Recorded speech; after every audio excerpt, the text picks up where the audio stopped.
आप सभी भक्तों को राधे राधे। कैसे हैं आप सब? आई होप आप अच्छे होंगे, खुश होंगे और बहुत सारे कार्यों में व्यस्त भी होंगे। तो फ्रेंड्स, आप सबका वेलकम एक बार फिर से ब्रिज स्टोरीज में, जहां पर हम बात करते हैं विभिन्न प्रकार की कथाओं की, विभिन्न प्रकार के धार्मिक विषयों पे हम चर्चा करते हैं। तो जो आज का वीडियो है बहुत ही महत्वपूर्ण है, क्योंकि आज के वीडियो में आपको बताने वाली हूँ कि फागुन मास में जो विजय एकादशी आ रही है, यानी कि 2023 में ये कब मनाई जाएगी और किस दिन व्रत रखा जाएगा और इसका शुभ मुहूर्त क्या रहेगा और पारण का मुहूर्त भी क्या रहेगा। तो चलिए शुरू करते हैं वीडियो को। तो सबसे पहले जान लेते हैं विजय एकादशी के बारे में। तो देखिए, जो विजय एकादशी है बहुत बड़ी एकादशी मानी जाती है और ऐसा भी कहा जाता है कि जो व्यक्ति व्रत रखता है उसे हर क्षेत्र में केवल विजय ही मिलती है। भगवान श्री कृष्ण ने युधिष्ठिर को इस व्रत का महत्व बताते हुए कहा कि विजय प्राप्त करने के लिए इस व्रत को किया जाता है। भगवान राम ने लंका पर विजय प्राप्त करने के लिए विजय एकादशी का व्रत रखा था और इसी कारण रावण से युद्ध करने में राम को विजय भी प्राप्त हुई थी। इस एकादशी के व्रत में भगवान विष्णु के साथ माता लक्ष्मी की पूजा अर्चना करने से सुख समृद्धि की प्राप्ति होती है और हर कष्ट दूर होता है। ये व्रत जीवन में आई नकारात्मकता को खत्म करता है और जीवन में सकारात्मकता को लाता है। इस व्रत के बारे में शास्त्रों और पुराणों में भी लिखा है कि विजय एकादशी का व्रत करने से, यानी कि अन्न दान, गोदान, स्वर्ण दान, भूमि दान के बराबर पुण्य फल की प्राप्ति होती है और व्यक्ति जन्म मरण के बंधन से मुक्त होकर मोक्ष की प्राप्ति भी करता है। तो देखा फ्रेंड्स, कितनी बड़ी एकादशी है और विजय प्राप्त होती है जो भी इसके व्रत रखता है और जो शुभ कार्य में यानी कि लगा होता है, जो व्यक्ति और करना चाहता है, तो उसे हमेशा विजय प्राप्त होती है।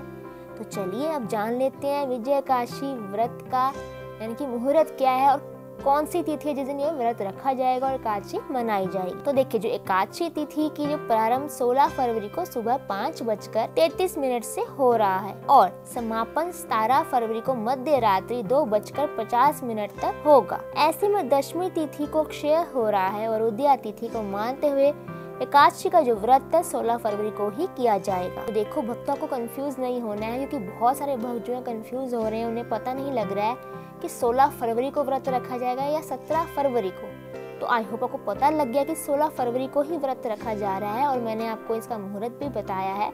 और देखिए, जो गृहस्थ और वैष्णव संप्रदाय के जो लोग हैं वो 16 फरवरी को ही व्रत उनका रखना उत्तम होगा।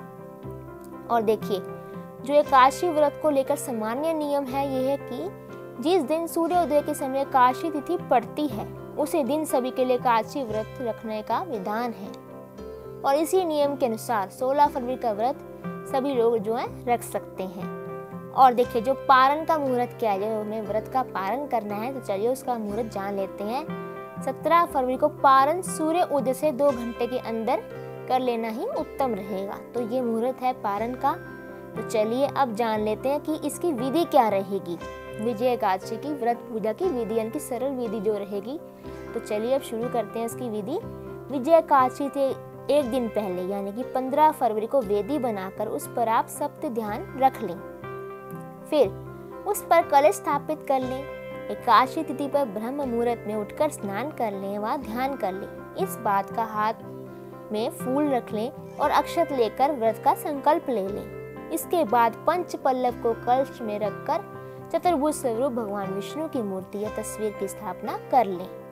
तो देखो भक्तों, अगर आपके पास यानी कि कोई भी मूर्ति है, श्री विष्णु भगवान की कोई तस्वीर है विष्णु भगवान की, तो आप वो स्थापित कर सकते हैं पूजा में।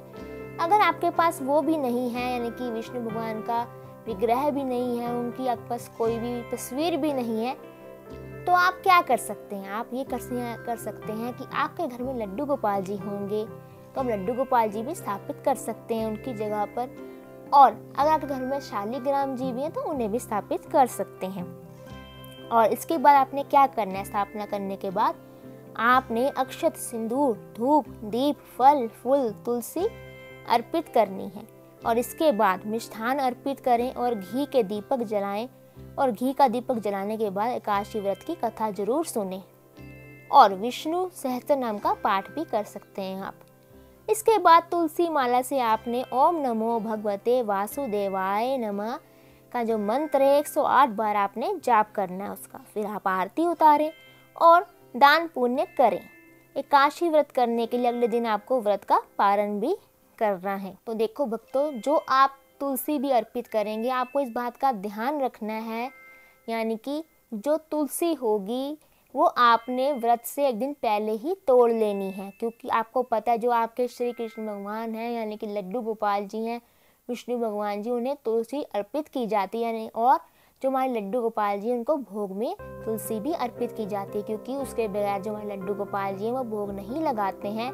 तो इस बात का आपने ध्यान देना है कि तुलसी को एकादशी वाले दिन नहीं तोड़ा जाता है। और तुलसी को आपने जब भी ठाकुर जी को भोग लगाना है, यानी कि एकादशी वाले दिन भी, और जो आपने अर्पित भी करनी है एकादशी वाले दिन तुलसी, तो आपने एक दिन पहले ही तोड़ लेनी है, क्योंकि ऐसी गलती नहीं करनी है, इससे हमें पाप लग सकता है। क्योंकि ऐसा माना जाता है एक तो संडे यानी कि इतवार के दिन तुलसी नहीं तोड़ी जाती है, एकादशी वाले दिन तुलसी नहीं तोड़ी जाती है, और इस बात का आपने ध्यान रखना है। एक बात का आपने और ध्यान रखना है कि जब भी आप व्रत रखेंगे तो व्रत से यानी कि एक दिन पहले आपने चावल का जो है दाना भी नहीं खाना होता है। ये कहा जाता है कि जो लोग व्रत रखते हैं तो हो सकता है उनका अच्छे से पूरी तरह इनकी पेट वगैरह साफ ना हुआ हो, कुछ कण जो है पेट में ही रह जाते हैं, तो इसलिए जो ऐसा कहा जाता है कि हमें एक दिन पहले ही चावल का एक भी दाना हमें नहीं खाना चाहिए, क्योंकि हमें व्रत रखना है अगले दिन। तो इसलिए जो हमें पूर्ण रूप से व्रत रखना है तो इस बात का ध्यान देना है। एक तो आपने तुलसी नहीं तोड़ना है व्रत वाले दिन, और अगर आप जैसे कि आपने तुलसी जो आपने अर्पित करनी है विष्णु भगवान जी को भी करनी है, अपने लड्डू गोपाल जी को भी करनी है भोग में, तो आपने ये कर सकते हैं कि आप एक दिन पहले आप तुलसी को तोड़ लीजिए। तो इस बात का आपने ध्यान देना है। और आपने ओम नमो भगवते वासुदेवाय नमः का भी जाप करना है 108 बार, और आप विष्णु सहस्त्रनाम का भी पाठ कर सकते हैं। और